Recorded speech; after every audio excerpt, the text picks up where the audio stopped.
Sir, आज पुरुष नाटकाचा 50वा प्रयोग कला अकादमीमध्ये होता आणि 50व्या प्रयोगाबद्दल तुम्हाला तुमचं हे करतो, अभिनंदन करतो. आणि प्रयोग चालू असताना जे लाईटीचे जे व्यत्यय झाले त्यामुळे कारण कला अकादमीमध्ये पैसा खूप खर्च करून परत उभी केली तरी सुद्धा प्रेक्षकांचा हिरेमुसलेपणा होता, त्याबद्दल काय म्हणतो? आम्ही प्रयोग करायला येतो. कला अकादमी आमचं आवडतं ठिकाण आहे पणजी.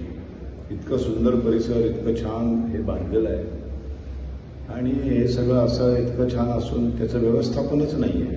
आत्ता मला असं कळलं की याला व्यवस्थापकच नाही आहे, याला कोणी मॅनेजमेंटच नाही आहे. त्याच्यामुळे हा प्रॉब्लेम आहे. इथे सगळीकडे एसीची मशीन लावलेली आहेत पण ते एसीच चालू नाही. ते मध्ये मेकअप रूममध्ये एसी गळतंय. पहिला अंक सुरू झाला आणि अचानक सगळे लाईट्स फ्लिकर व्हायला लागले आणि नाटक थांबवावं लागलं. पुढची 15 मिनिटं शेवटी 2 फ्लडवर नाटक केलं आम्ही. आपण नेहमीचं जे नाटकाचं लाईटिंग असतं ते आम्ही करू शकलो नाही. म्हणजे एवढं तिकीट देऊन येणारे, पैसे देऊन तिकीट काढून येणाऱ्या रसिकांना ती जी प्रकाश योजनेची गंमत आहे ती दिसली नाही. आज एक भकास लाईट लावून आम्ही प्रयोग केला. तर याच्या व्यवस्थापनामध्ये लक्ष घातलं पाहिजे लोकांनी. साऊंडच्या बाबतीत तुमचे पण तुम्ही ऍडिशनल 2 साऊंड आम्ही तुमचा वापरतच नाही. हे अनुभव इतके यायला लागलेत आम्हाला की आम्ही आमचा साऊंड घेऊन जातो. संपूर्ण जो साऊंड होता, जे सगळे माईक्स होते, स्पीकर होते, ते आम्ही आमचे घेऊन आलेले होतो. त्यामुळं साऊंडचा प्रॉब्लेम आला नाही. ते व्यवस्थित ऐकायला गेलं. पण पहिल्या अंकाच्या मध्ये 15 मिनिटं नाटक थांबलं आणि त्याच्याबद्दल म्हणा. आणि मी 4 वेळा स्टेजवरनं कुणी आहे का, कुणी आहे का, नाट्यगृहवाला या बघा, तर कुणी यायलाही तयार नाही. सगळे अनावस्था दिसली. मला वाईट वाटलं. या इथे मी इतके प्रयोग केले. पूर्वीची कला अकादमी आताची कला अकादमी मधला तुम्हाला फरक? खूप मोठा फरक आहे. वास्तू तीच आहे, माणसं बदलली. ज्यांच्या कोणाच्या अंडर येते हाताखाली येतं ते मला असं कळलं की सांस्कृतिक मंत्र्यांच्याच हाताखालचं आहे. सांस्कृतिक मंत्र्यांनी लक्ष घातलं पाहिजे.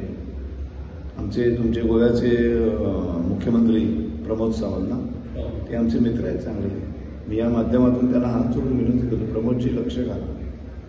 आम्ही एवढा लांबून 500-550 किलोमीटर प्रवास करून गोव्यात येतो. प्लीज. आणि तुम्ही तुमचं काम मला माहिती आहे, मी तुम्हाला ओळखतो प्रमोदजी. खूप चांगला कार्यकर्ते आहात तुम्ही, काम करणारा माणूस आहे. थोडं इकडे लक्ष घाला सांस्कृतिक खात्यामध्ये आणि नाट्यगृह व्यवस्थित मेंटेन ठेवा. काल सुद्धा आम्ही तिकडे नाटक केलं फोंड्याला. तिथे पण एअर कंडिशनच नाही.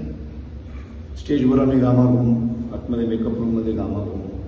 मेकअप रूम तर इतकं म्हणजे अडगळीची खोली असते ना, अडगळीची, म्हणजे सगळं अडगळीचं सामान एका खोलीत टाकतो तशी मेकअप रूम होती. इथं बघायला पाहिजे सगळ्यांनी जाऊन.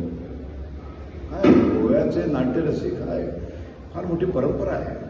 गोव्यामध्ये इतके मोठे मोठे कलाकार आलेले आहेत. गोवा दौरा म्हणजे आम्ही खुश असतो. 7-8 प्रयोग गोव्यात होतात. इतके अप्रतिम प्रयोग होतात. लोक सगळीकडे येतात. पण हे असं सतत बघा ना, मी आता केवढा घामाघूम झाला. ही परिस्थिती आहे, ही बदलायला पाहिजे. ओके, धन्यवाद.